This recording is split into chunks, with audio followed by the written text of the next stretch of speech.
नमस्कार। हम सभी पर महाराज जी का आशीर्वाद और बजरंग बली जी की कृपा सदैव बनी रहे।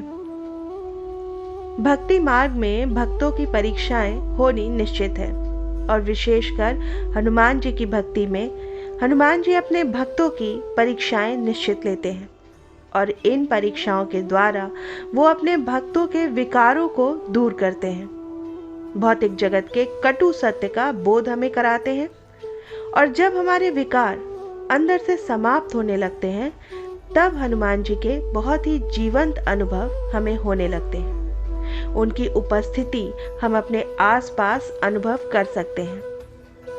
लेकिन ये परीक्षाएं कई बार थोड़ी कठिन हो जाती हैं और भक्त निराश हो जाते हैं। उनका धैर्य जवाब देने लगता है। तो ऐसा क्या करें कि इन परीक्षाओं में हम सफल हों जो ईश्वर हमारी ले रहे हैं। सत्य का हमें बोध हो, हमारे कष्टों से हमें मुक्ति मिले और हनुमान जी के वास्तविक स्वरूप का हम पान कर सकें, उसे प्राप्त कर सकें। आज बहुत ही महत्वपूर्ण 3 बिंदुओं के ऊपर हम चर्चा करेंगे जो किसी भी भक्त के लिए बहुत ज़रूरी है इन परीक्षाओं में सफल होने के लिए जो हनुमान जी उनकी ले रहे हैं। तो सबसे पहला जो बिंदु है वो ये है कि हमें कर्मों के खेल को, प्रारब्ध के इस खेल को समझना होगा। हमें ये समझना होगा कि हमारे उचित और अनुचित कर्मों का फल सिर्फ हमें ही भुगतना है, किसी और को नहीं। और इसे समझने के लिए धैर्य और सहन शक्ति अपने अंदर लानी होगी। तो सबसे पहला बिंदु कि धैर्य और सहन शक्ति की बहुत आवश्यकता होती है अगर हनुमान जी की या अपने इष्ट की किसी भी परीक्षा में हमें सफल होना है। देखिए, जब हम किसी बहुत बड़े एग्ज़ाम की या कंपटीशन को फेस कर रहे होते हैं, तैयारी कर रहे होते हैं, तो उसी स्तर पर तैयारी करनी पड़ती है जिस लेवल का वो एग्ज़ाम होता है। कहना चाहिए कि युद्ध स्तर पर तैयारी करते हैं और हमारा सारा फोकस बस उस परीक्षा को उत्तीर्ण करने के ऊपर होता है, तभी सफलता मिलती है। तो यहाँ तो हम हनुमान जी की कृपा प्राप्त करना चाहते हैं, उन्हें संपूर्ण रूप से पाना चाहते हैं। तो हमारी तैयारी भी उसी युद्ध स्तर की होनी चाहिए। जब भी हम ईश्वर की शरण में आते हैं तो हमारा भाग्य परिवर्तन होना निश्चित होता है। लेकिन ये जो परिवर्तन हो रहा है, ये जो परिवर्तन है, जो सुखद परिवर्तन है, ये प्रत्यक्ष रूप से दिखाई नहीं देता भक्तों को, क्योंकि ये सब कुछ, ये सारा कुछ एनर्जी लेवल पर होता है, ऊर्जा के स्तर पर होता है। जिस प्रकार जब हम एक बीज को बोते हैं और वो बीज वृक्ष बनता है, लेकिन इस वृद्धि की सतत प्रक्रिया हम अपनी आंखों से नहीं देख सकते। हाँ, कुछ समय के बाद हमें परिणाम का पता अवश्य चलता है कि कैसे बीज से बढ़ करके एक छोटा पौधा बन गया और छोटा पौधा कैसे बढ़ करके धीरे धीरे एक बड़ा वृक्ष बन गया।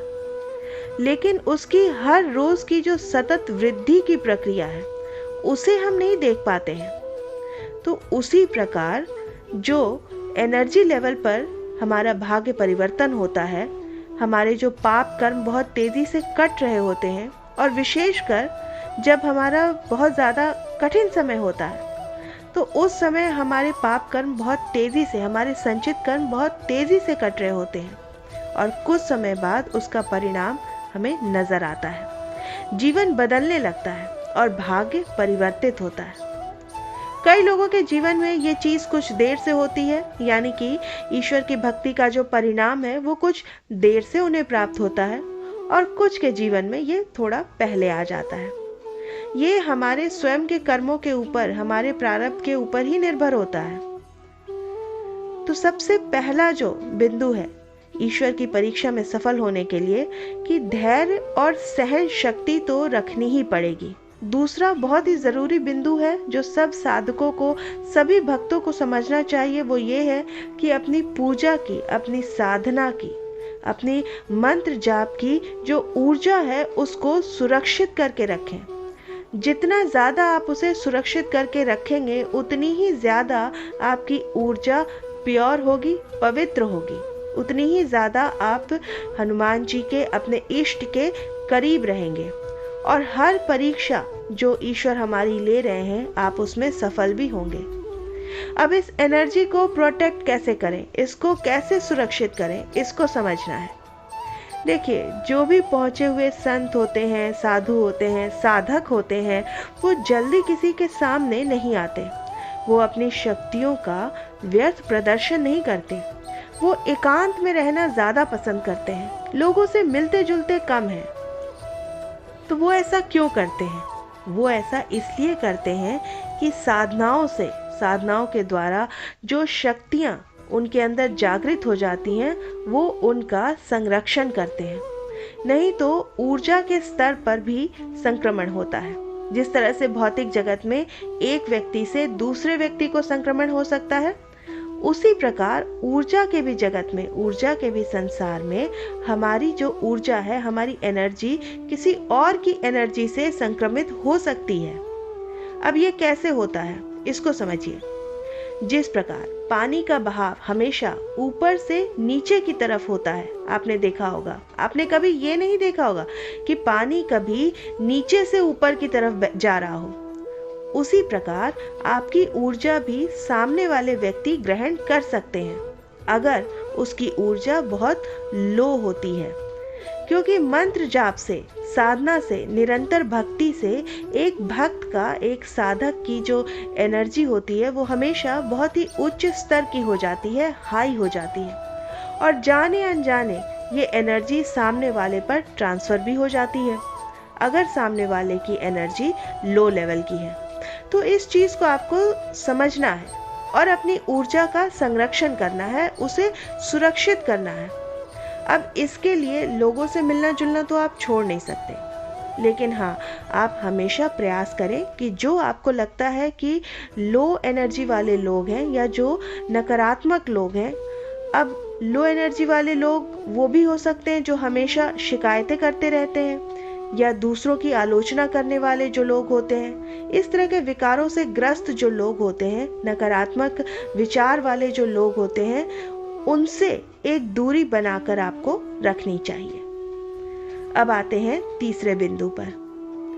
तीसरा बिंदु है कि कभी भी कोई नकारात्मक शब्द आप अपने मुंह से मत निकालिए, क्योंकि यदि आप नित्य पूजा करते हैं, नित्य साधनाएं करते हैं, मंत्र जाप करते हैं, तो निश्चित रूप से शक्तियां आपके अंदर होती हैं, भले ही आपको इसका भान हो या ना हो।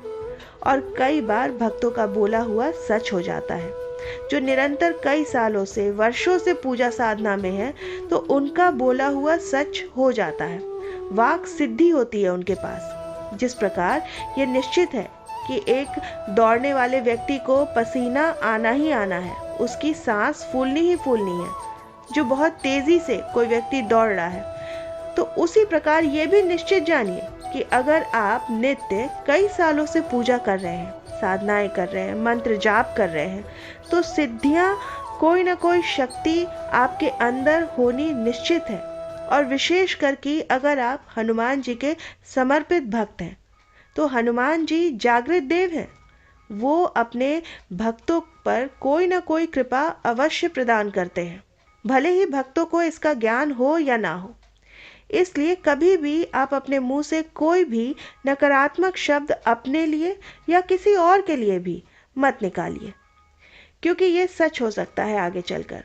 और विशेष बात कि जब आप पूजा में अपनी नित्य की प्रार्थना करते हैं, उस समय भी आप कोई भी नकारात्मक शब्द अपने मुंह से मत निकालिए। बजाय बार बार ये कहने के कि हे भगवान, मुझे बहुत कष्ट है, मैं बड़ा परेशान हूँ, मैं निर्धन हूँ, मेरे पास धन की कमी है, मेरा जीवन बहुत मुश्किलों से गुजर रहा है, तो बजाय ये सब कहने के आपको बोलना चाहिए कि हे प्रभु, मुझे सफलता दो, मुझे सुख समृद्धि दो, मुझे सद्बुद्धि दो।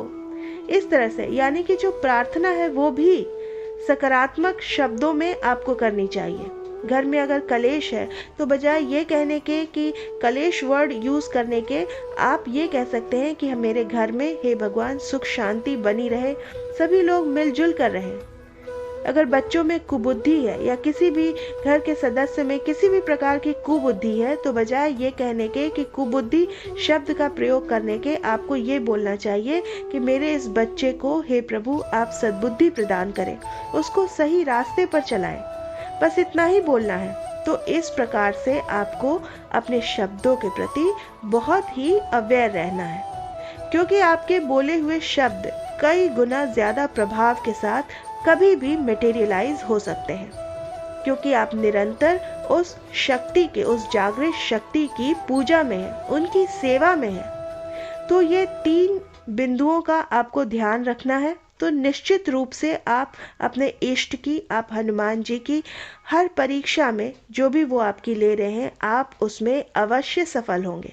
तो आज के इस अंक में इतना ही। मैं आशा करती हूँ कि आज की ये जानकारी आपको पसंद आई होगी। आप अपनी प्रतिक्रिया हमें कमेंट सेक्शन में लिखकर ज़रूर बताइएगा। इस अंक को हम यहीं विराम देते हैं। मिलते हैं आपसे अगले अंक में। तब तक के लिए जय श्री राम, जय बाबा की। राम हरे हरे हरे कृष्णा कृष्णा कृष्णा हरे कृष्णा कृष्णा हरे कृष्णा कृष्णा कृष्णा कृष्णा कृष्णा कृष्णा हरे राम राम राम हरे राम राम